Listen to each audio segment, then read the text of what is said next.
I hope I'm live. Yes. Yeah, so thank you all. This would be the second live session for the course, Learning and Development in Organization.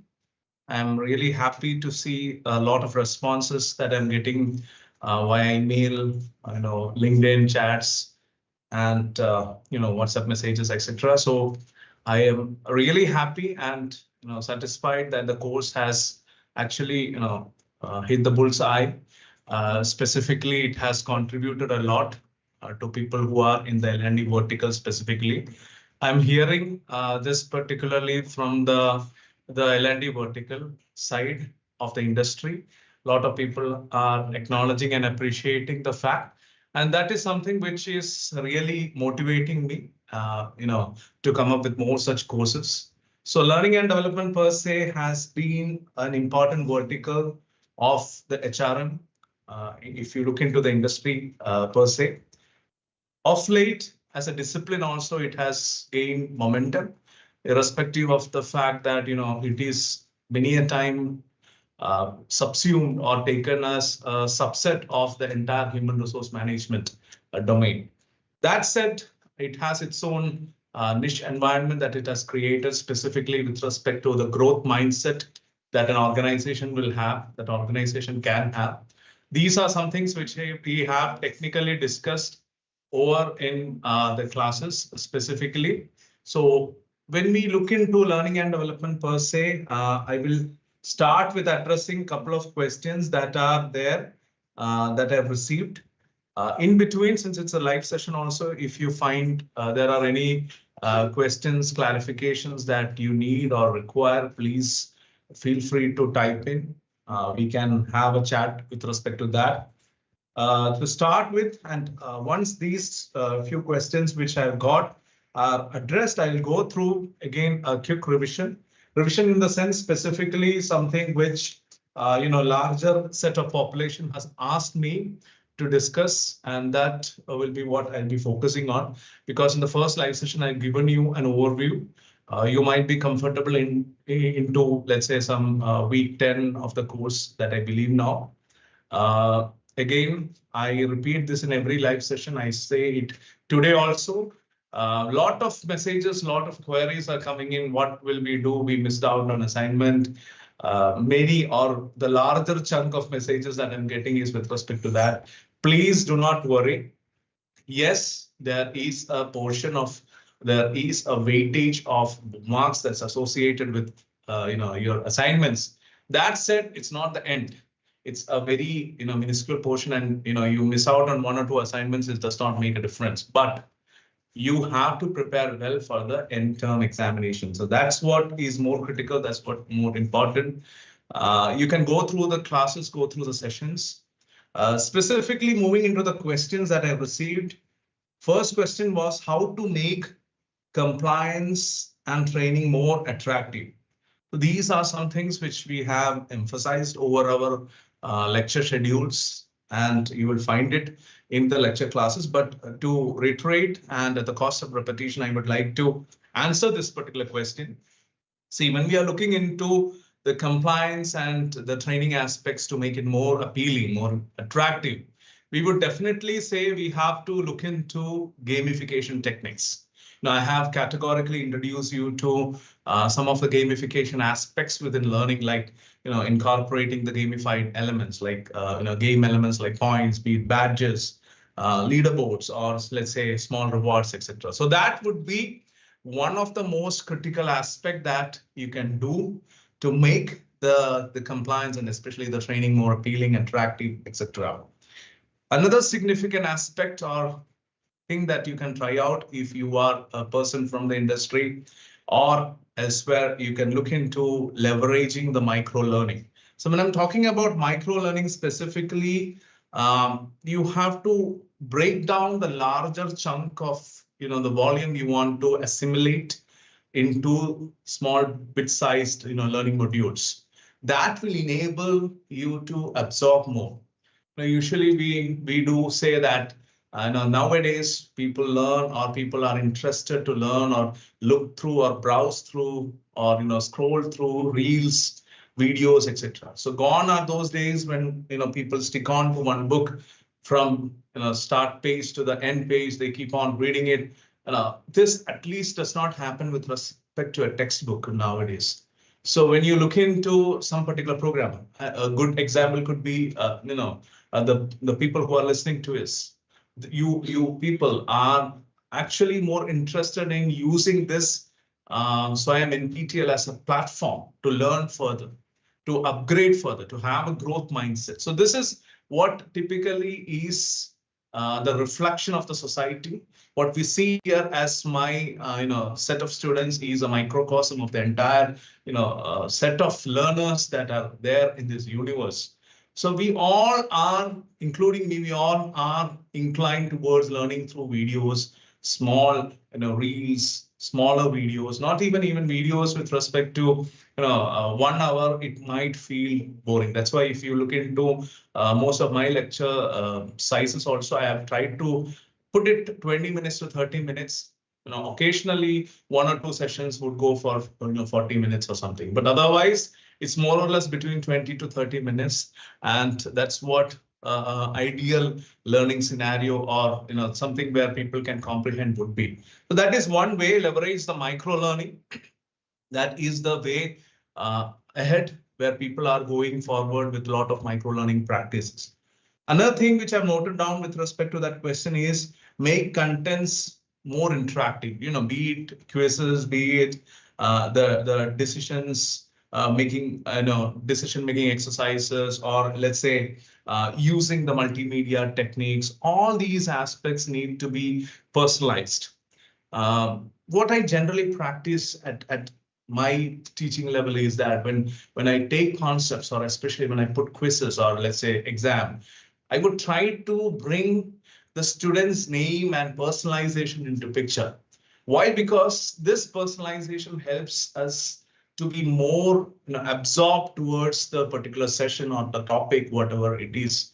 So the moment we see that we are, let's say, a particular scenario will be given where Abraham Issac would be doing it. So it would interest me further to read more about that particular case, try to solve, seeing me or putting me as the first person, trying to solve that particular scenario or caselet or whatever be the situation be. So this is something which is vital. This is something which will enable us to make more effective outcomes. We also see that if we can actually bring in this personalization, relate content to the real life cases, real life scenarios, that would be also good. So typically when you look into a textbook being reflective, it is hardly so. You have to bring in real life examples. You have to bring the cultural context into picture. So many a time what, let's say, would be written would be from a different perspective. Let's say if we are reading a book in, let's say, India, it would be from a Western perspective, that book. So how we can bring in a local case, or let's say a culturally relevant case to that particular scenario, vice versa for them. All these aspects typically improve or make the training attractive, appealing. So the answer to my question could be summed up like this. It can be made interesting by use of gamified elements, have a total gamification infused into that. We can have, let's say, the micro learning concepts to be used into it or built into it, or leverage the micro learning possibilities. We can have personalizations. We can have some real life case scenarios. All these typical aspects, if you can connect, I have tried out in my course specifically, not only learning and development, but all the courses which we have developed in NPTEL, be it AI in HRM, be it in the organizational behavior, be it the labor welfare and industrial relations, which is also running parallel. So all these courses typically are tried to mix it up so that there is an interest. And this is, as according to me at least, this is what makes a training program interesting. So answer to the first question would be that. Second question, there was a query on organizational development interventions. So what are they? And typically, how effective can they be, or what are the practical ways of OD intervention? So these were some of the questions that came up on over the week, which I checked. So to put things into perspective, organizational development intervention, OD interventions, they are systematic planned activities designed to improve the organizational effectiveness, solve specific organizational problems or issues, and not to forget, enhance the employee satisfaction and performance. So when you look into OD interventions, it's more or less looking into the development of organization by acknowledging and appreciating the development of individuals. So it is not mutually exclusive aspects. These are not mutually exclusive. Please try to understand, the moment you're talking about organizational development, every individual development, every individual who is associated with the particular organization, his or her development is equally important, and it adds on to the development of the organization. If these events exist in a mutually exclusive fashion, the organization is not going to thrive. This is what the learning should be with respect to organizational development intervention. So OD interventions, I hope the question, there is some clarity to that I can provide. Some of the practical ways I was thinking of OD interventions could be the coaching and mentoring programs that we have discussed over the last few modules in learning and development, course itself. We have seen what are the different possibilities with respect to the coaching interventions. We can have not only job rotation, we can have job enrichment also. Add more creativity to the particular job, give the particular person different profiles, different roles, so that he or she becomes more adept to the system. Many a time in your organization also, you would have come across some individuals who stick on to a particular department, maybe a particular tool, maybe a particular workspace. They might have, let's say, 20, 30, 40 years of experience on that domain. But when it comes to anything else, even the most simplest deviations, they might fall flat. This is something which you have to generally remove from your organization. And what enables you to remove is typically the job rotation and the job enrichment. So as part of OD intervention, if you ask me, one of the most critical aspects which I feel after coaching and mentoring programs would be unequivocally job enrichment and job rotation. The third aspect would be team building sessions. You might see that many a time you are working on a very cross-functional setup. Typically, you look into organizations where individuals do not gel up with each other. That particular scenario, you will have issues, you will have problems, you will have, you will face backlash when, it might be that there might be some cultural, problems, or let's say some issues with respect to the cohesion between individuals. And this can emerge from interpersonal aspects to some cultural conflicts to some, unknown reasons. So this is a very tricky situation. To come out of this, mainly you have to have a cohesion between the individuals within the team. So team building activities would be the way to go forward with that. And if I look into OD intervention, I cannot conclude the discussion totally without looking into continuous learning. Now, continuous learning or continuous improvement, as the Japanese say, Kaizen, this is particularly relevant with respect to a growth mindset. Now, in fact, all of you who are listening to me, you are taking this course over and above your natural, learning pattern. Some of you might be students who might have, already completed some courses, or they are doing some courses. Over and above that, you are doing this. If you come to the faculty members, you might be already teaching some of the courses. It would be a part of value addition for you. If you come to personnel or people from industry, You are specifically here to gain knowledge. And this is something which you chose to do. There are some, of your colleagues who had the same bandwidth, same, time frame available with them, but they did not choose the learning path. Rather, they would have, looked into some other entertainment. But that said, when you're looking into the possibility of learning, creating a continuous learning culture is the most promising way to go ahead for an organization with a growth mindset. So these are some of the possible, OD interventions. There was a sub question that was associated with the OD intervention question, and that was, can you illustrate some of the cases? So typically I have discussed already these cases, but for a larger public, I'm reiterating that.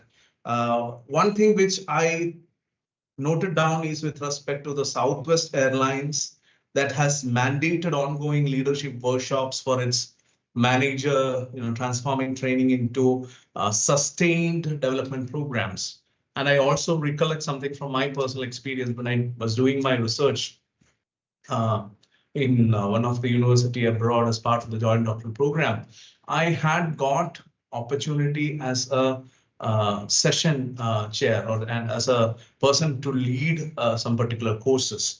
So in that particular scenario, I have come across, some mandatory guidelines the university had proposed to take few, compliance training modules. It was with respect to, some safety protocols, some compliance training modules. So all these things have to be mandatorily, completed before going into the next level. So many organizations, I would say, be it in academia or in industry, they have a pattern of developing such initiatives and bringing more clarity into their work process, more clarity into their aspects, typically when they are actually, discussing with respect to the development of the program. So this is what something you have to understand with respect to that. Southwest Airlines is typically one particular case which you can actually refer to it. I have categorically discussed that in the class. Then if you recollect, there is Google's job rotation program, typically where individuals tend to actually look into the improved version of themselves by job rotation programs. Then you have the work enrichment that was suggested part of the Volvo training program. So these are some of the typical examples that comes to my mind when we are talking about organizational development interventions, OD interventions. So these were some of the questions that came to me, and as part of our discussion, I have just put it down so that you will have a better understanding. So are there any more questions that are there? You can shoot it down, or else we'll quickly look into one of the aspects that many of you have actually asked to me, that is innovation in learning and development. So this will come to you in the fag end of the course, almost I think module 12 specifically, where you will look into different shifts in the L&D landscape. So if there are no questions coming up, I'll discuss that. But meanwhile, feel free to post questions. You can ask. If you have any doubts, you can feel free to stop me then and there. So with respect to the shifts in L&D landscape, if you see the past focus, this was mainly with respect to one-off training programs. You do one training program for namesake, or maybe you are doing it sincerely, but that's it, it's done. But nowadays, it's more of continuous capacity building program that is going forward. You are looking into any organization. It's not like you are done with the training program and that's the end of the training schedule. No, it happens maybe fortnightly or maybe monthly, maybe bi-monthly. There is a particular sequence whereby this training is undertaken. And if you look into the past focus, you have classroom and formal training that gives, or that used to give, a vibe of a some trainer coming in, teaching is going on. It's like a classroom setup. You learn something, that's it, that's the end of it. But now things are happening with the flow of work. It's not that you are given a particular schedule that you will do training this particular 5 days and done. Rather than that, it's more of a form of work. It's like a flow of work. You're going with the flow of work. It is a part and parcel of the work regime that you are involved in. If you look into the past focus, again, I'm essentially doing a comparative analysis between past focus and what is happening today. It was more from a cost center perspective. You look into, a training program, the first question that the higher management used to ask is what the cost is that is associated with the program.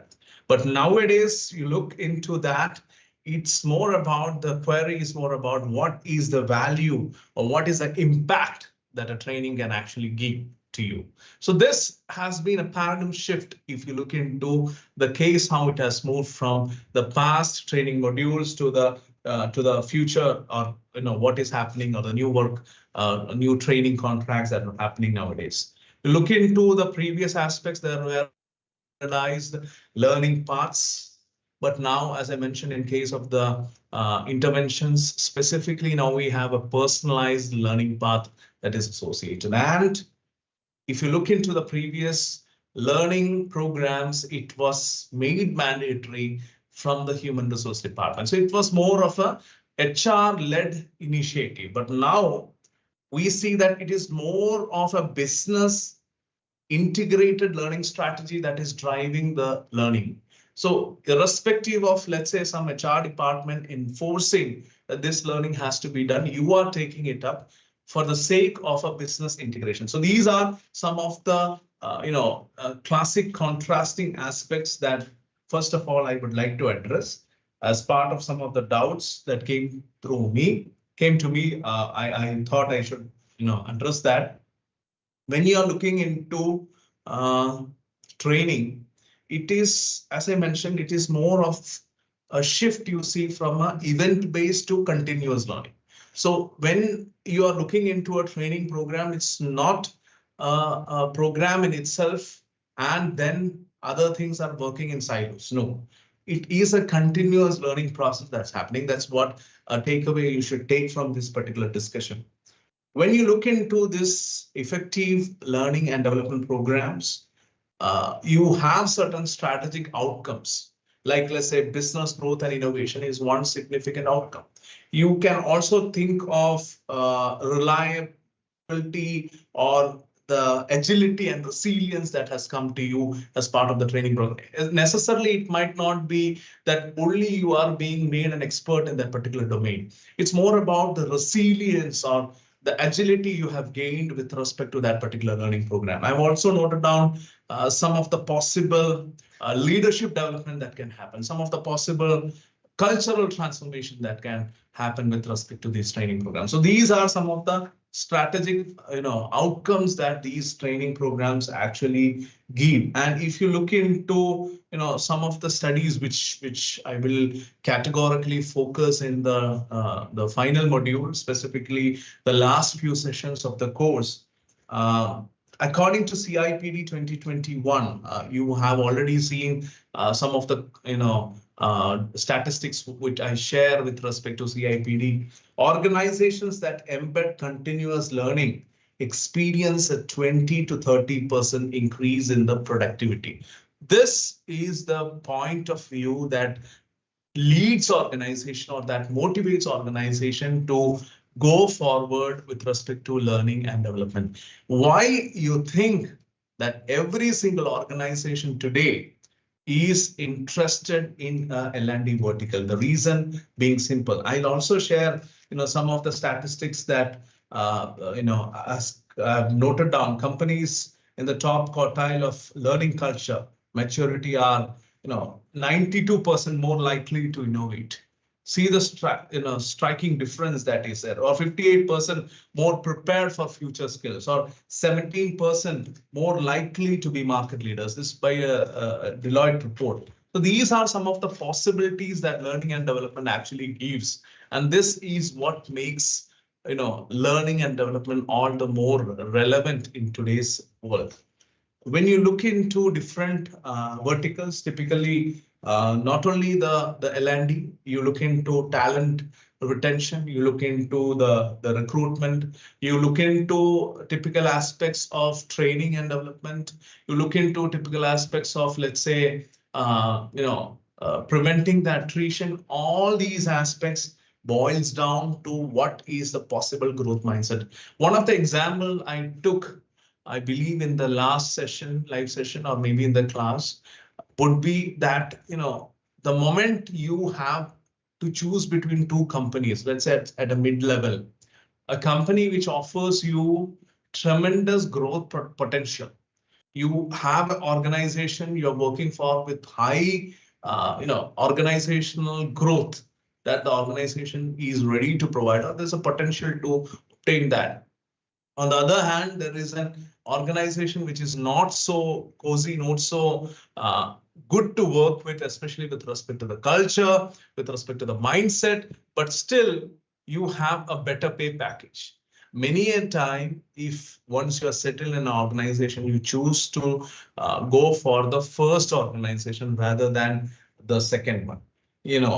Typically, if I want to quote an evidence of this, Gallup 2019 found that organizations investing in development report 59% less turnover.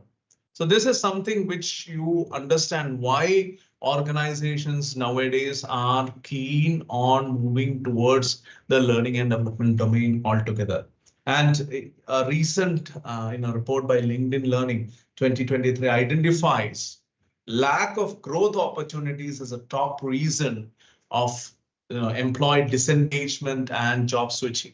So you do understand that these statistics clearly underscore the relevance of learning and development initiatives within an organization. This is what typically I wanted to underscore with respect to the queries that came in to me. Why do you think, or can you empirically establish that learning and development is actually essential?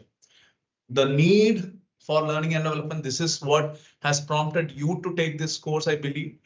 This data which I have provided, some of the statistics, these are some of the aspects which should comfortably underscore what you are up to and what you are going to do. So, another aspect which I can say is the DDI Global Leadership Forecast 2021, which I've noted down, shows that the companies with leadership pipelines are 1.5 times more likely to outperform their peers. So many a time organizations, you will look into what's the leadership, what's the succession, what or who are the second tier and third tier leaders that are going to come up. So if a company does not have the vision, if an organization does not have the vision to nurture and develop the second rung or the second ladder of leaders, then many a time the organization will cut a sorry figure at some point in time. This is what many organizations with leadership crisis are facing right now. It need not be in any particular industry. You take any case, any industry, any sector, this is akin to the fact. When you look into the learning and development, how L&D drives some of the aspects like customer satisfaction was another query that came to me, because it was essentially from a sales point of view. Typically, how learning and development can cater to that. My answer to that would be, let's say, you look into well-trained employees, they are more confident, they are more responsive, and they are consistent in detailing what they want or what they want to actually sell to you. So the moment, let's say you go into a particular shop. So why, let me take an example. Why, some regular sports equipment shop, and on the other hand, you have, let's say, something like Decathlon. What makes it, what's the difference between these two? You would get to have a real-time hands-on experience where at least, people with reasonably good expertise, they come to you, actually try to explain it to you, the right usage, how to use it, the benefits, the pitfalls, why you want to go for this particular model, why not that model. All these things are certain apprehensions you had in your mind and you're taking it out. And this is what you needed in the first place. This is what the doubt clearing. See, its only thing is that the moment you go into, unless and until you are going in for some, spending some time, if you are venturing into a particular shop, spending your time, you have already decided that you are going to make the purchase or make the, the sale or make the deal. Now, when you're going into that particular shop, if the only thing that typically what you want is to clear your doubts.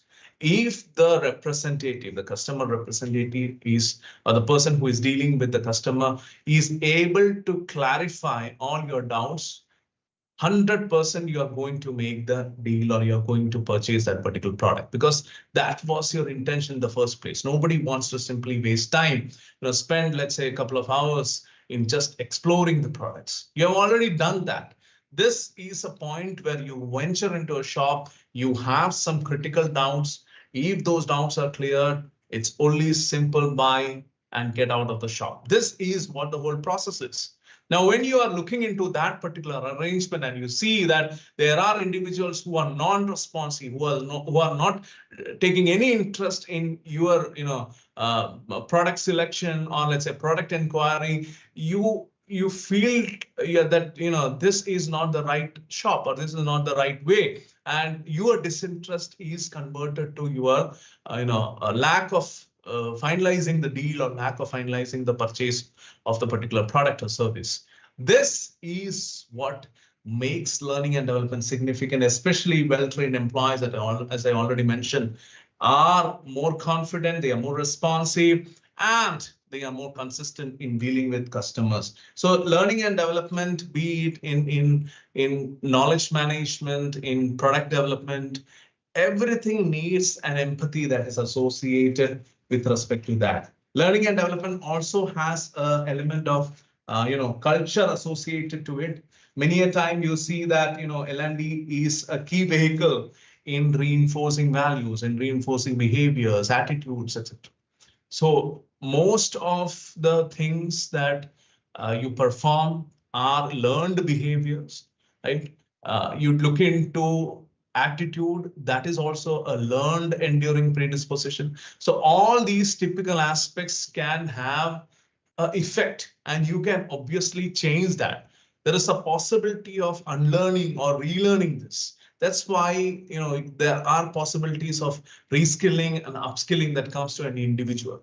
The way that you are associated with this particular course is to gain some value. So this particular quest for knowledge on this particular, attempt to gain something, this is what is appreciated when it comes to learning and development. We also would be taking, I'm not going into the entire nitty-gritties of the particular aspects of practical case studies. I'll discuss quite a few in the last particular module. But having said that, you have to look into some typical aspects. Please recollect and underline when the Accenture's case of digital learning strategy comes to you. That is something which is more critical, where you will see leveraged internal platforms and digital academies for AI, cloud, etc. You also come across leaderboards, how you can create those leaderboards and how those leaderboards are actually effectively making some sense with respect to the community's peer-to-peer learning approach, and also integrated continuous feedback mechanisms are also critically underscored in that particular case. So we have discussed a host of cases. That recording is already done. That's why I can confidently say module 12 would be more of a summarization, and rather it would be the window for you to look into the learning and development vertical within the industry. So that will enhance, or that will make it more clear how learning and development would be effective for you. So this is what I wanted to actually tell with respect to some of the queries that I have received. So when you look into learning and development, a lot of cases, as I mentioned, some of the statistics which I have already shared, how the learning culture can actually increase the efficiency and effectiveness of the organization per se. So these are some of the things. Please note, continuous learning need to be embedded in the workflow. Empowerment should be happening with respect to a self-directed improvement way, and there should be strong alignment between learning and the business strategy. Something which I repeatedly say is the strategic intent. If your learning profile that is essentially emerging from a need analysis, that you are lacking on something, and maybe either you are doing the analysis or the organization is doing the analysis, if that is not in sync with the organizational objectives, then ladies and gentlemen, please note there is no effective value that you are getting out of your learning and development process.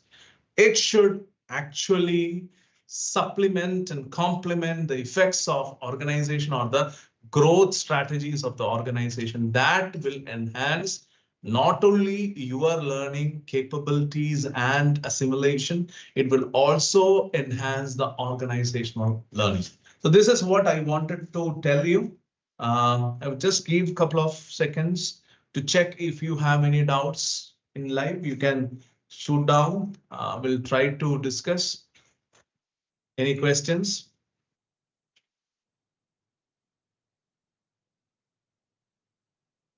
So I hope the learning and development course is going fine. It might be the 10th module that's coming your way, so it should be going fine. I reiterate that now it's time to start assimilating all that you have learned, especially the 11th and 12th module I have designed in such a way that you will get to know more of what you had learned, can supplement it with the learning process that you have done in the initial few modules, and you'll get a practical input. Because many a time, rather than sticking to the theory, I feel that having a clear understanding of the practicality of learning and development, especially as a vertical, that would be more important. So that's why I've included a lot of case studies with respect to that. That is something which I would like to ascertain. I would also like to state that we are also in the verge of developing new courses, new training programs. As you might know, there is a labor welfare and industrial relations course running parallel. We are also developing, based on my research, I do research in the counterproductive organizational behavior. So as part of that, if you are interested in collaboration, you are interested in internships, projects, we can definitely collaborate. I'm also working in the counterproductive organizational behaviors as a larger framework, also developing a workshop on workplace toxicity. As part of that, we are coming up with a workshop and survival guide in a toxic workplace. I'll try to share a particular pamphlet of that. You can just go through the brochure. You'll see that there is a workshop that is coming soon. If you are interested to spend some time, discuss on, understand the workplace toxicity, survive in such a workplace, you're always welcome to attend this. It's open to students, faculty, industry participants, and I hope that we'll have a more practically oriented, suitable research linked study, and we can have a clear understanding with respect to that. So this is something which you have in your screen.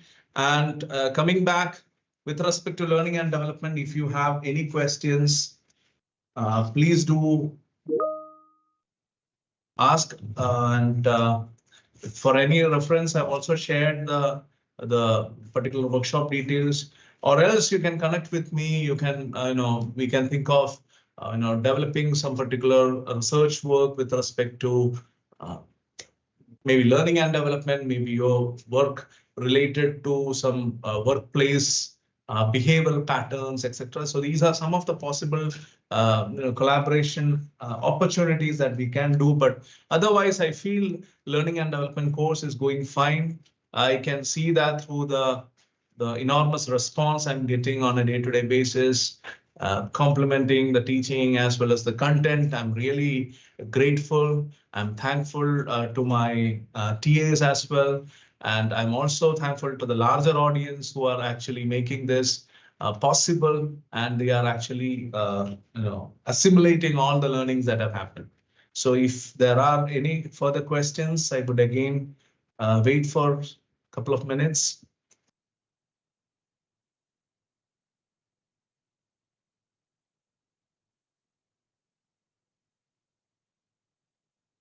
Arnav Ghosh, watching you from Canada. Thank you. I really appreciate that, your commitment to learn, whatever be the geographical location you are into. Any other questions?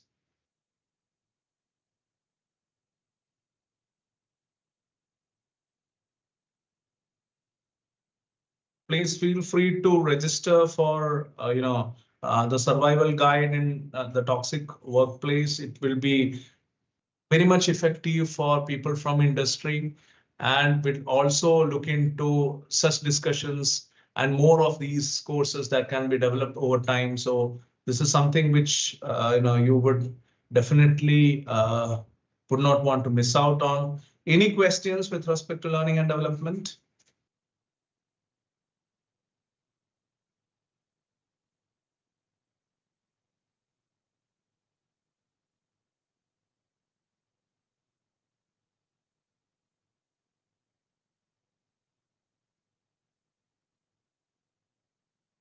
All right, if there are no more questions, we'll try to